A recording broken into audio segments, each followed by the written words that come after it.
Salut tout le monde, c'est Alex qui est avec vous pour une nouvelle vidéo. On a eu une mise à jour dans la Tesla, autant dans tous les modèles là, en tout cas. C'est 2022.8.3 comme vous pouvez voir ici. On commence avec les notes de mise à jour comme d'habitude.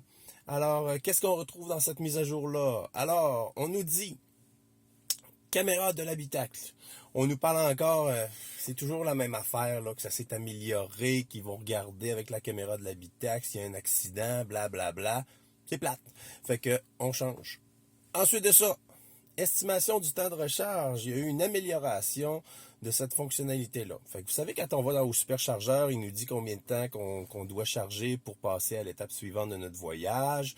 Et puis, dans ce cas-là, il parle aussi d'un chargeur rapide tiers, qui ça va être la même capacité de calcul. Donc, ils disent qu'ils ont amélioré le calcul. Donc, les minutes qu'on voit en attente vont être mieux qu'avant.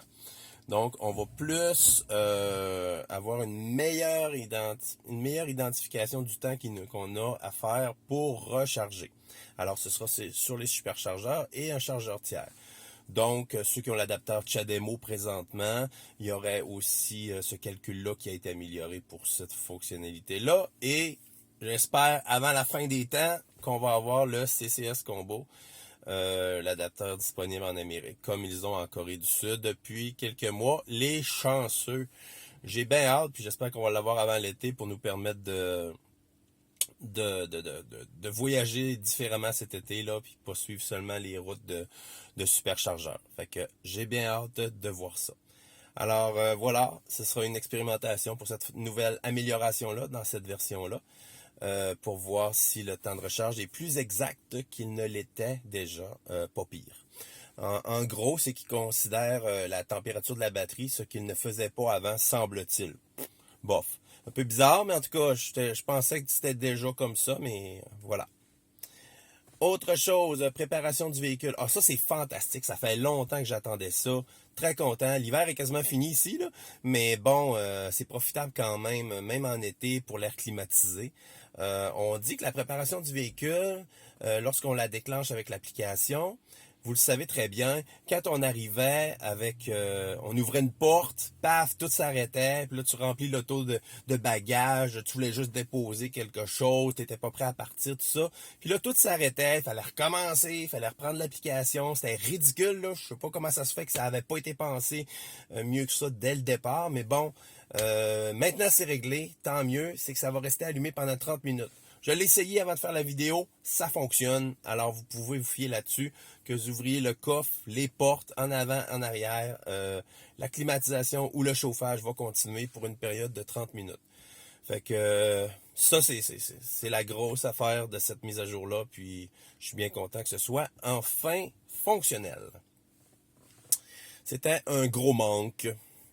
Ensuite de ça, appel actif, amélioration de l'interface. Bon, vous le savez, depuis la version 11, on recevait un appel, ça se cachait à travers le message ici du système, ça se cachait aussi si on avait de la navigation en même temps. Enfin, c'était un peu n'importe quoi, là, ça c'est corrigé. Donc le système, le téléphone va se remonter si jamais on a des indications de route, tout ça qui s'installe, qui s'apparaissent durant la navigation.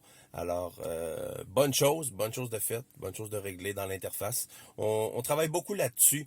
La prochaine mise à jour, 2022.12, va inclure des modifications dans l'interface proprement dite. Alors, c'est vraiment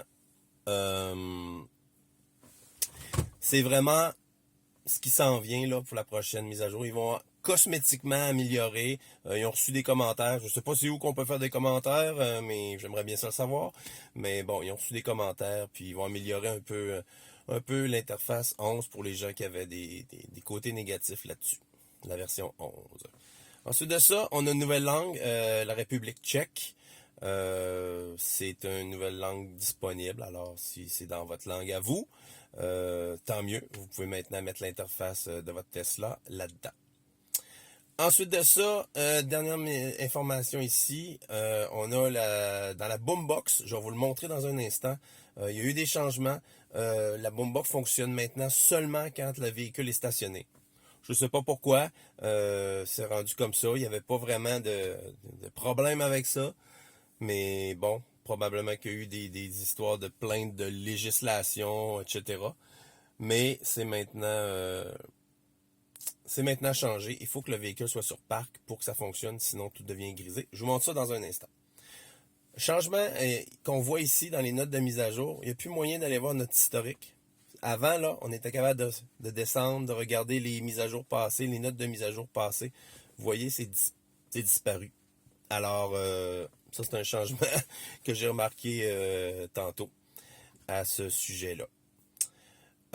Autre changement non documenté. Ici, vous savez que notre vitesse apparaît là quand on roule. Et puis, quand on se met sur l'autopilote, le régulateur de vitesse, et puis qu'on augmente ou diminue notre vitesse avec la molette de droite sur le volant, ils ont rajouté une petite flèche qui va indiquer qu'on est en train de faire ça.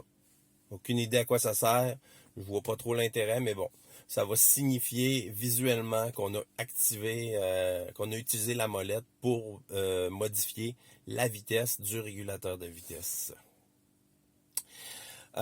Autre chose, ils disent qu'ils ont amélioré la caméra de recul, la vitesse. Semble-t-il que depuis la version 11, lorsqu'on se mettait en reculant, c'était pas instantané. Là, il se passe rien, je présume, parce que l'écran est là. Non. Voilà.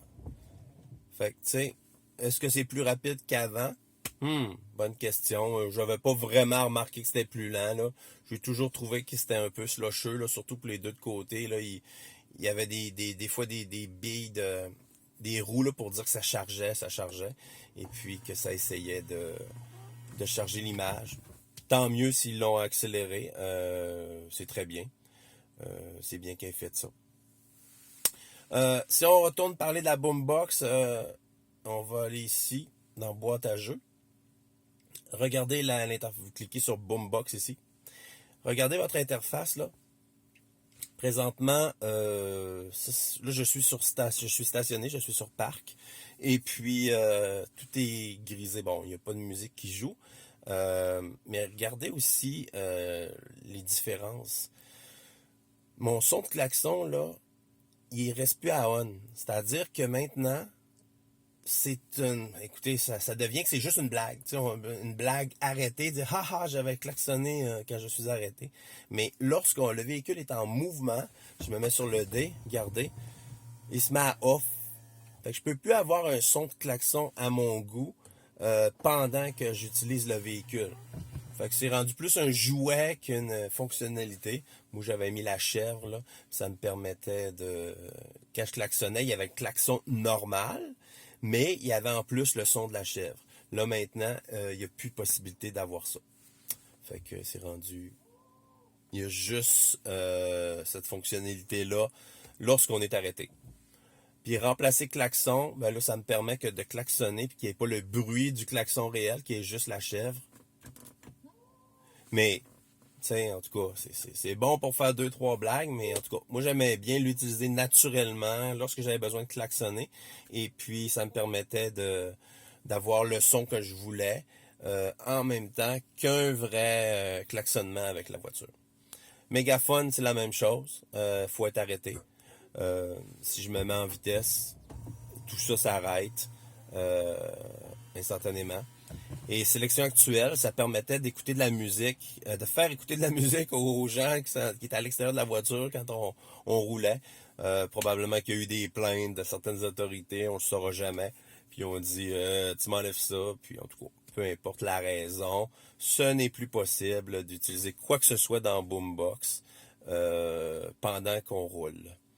Il y a même ici la fonctionnalité qui était, selon moi, préparatoire du son en conduite. C'est-à-dire qu'au Canada, il va y avoir une loi, je pense, qui entre en vigueur dans un an, en 2023. Je pense que tous les véhicules électriques vont être obligés d'avoir un son de conduite. Tu sais, vous savez, en bas de 30 km/h, là, dépendamment des fabricants, là, il y a toutes sortes de sons. Ben, Tesla en a un, tu sais, l'espèce de son de soucoupe volante quand on recule, là. Tu sais, ben, c'en est un, mais il y avait moyen de mettre autre chose. Ça s'appelait son de conduite.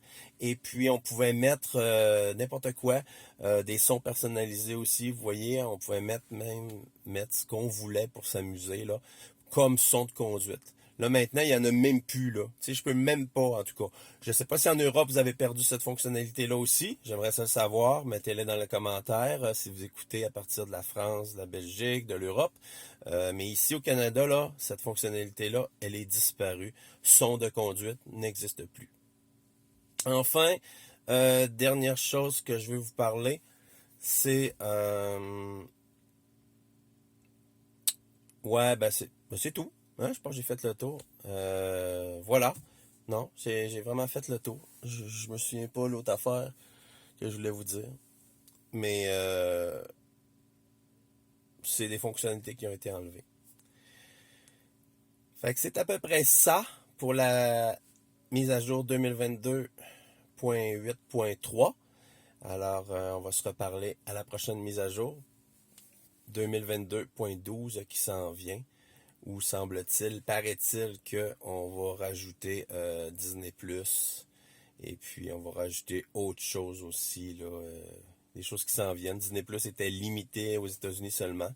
Maintenant, semble-t-il que ça s'en viendrait aussi ailleurs dans le monde. Alors voilà, c'est Alex qui vous remercie d'avoir regardé.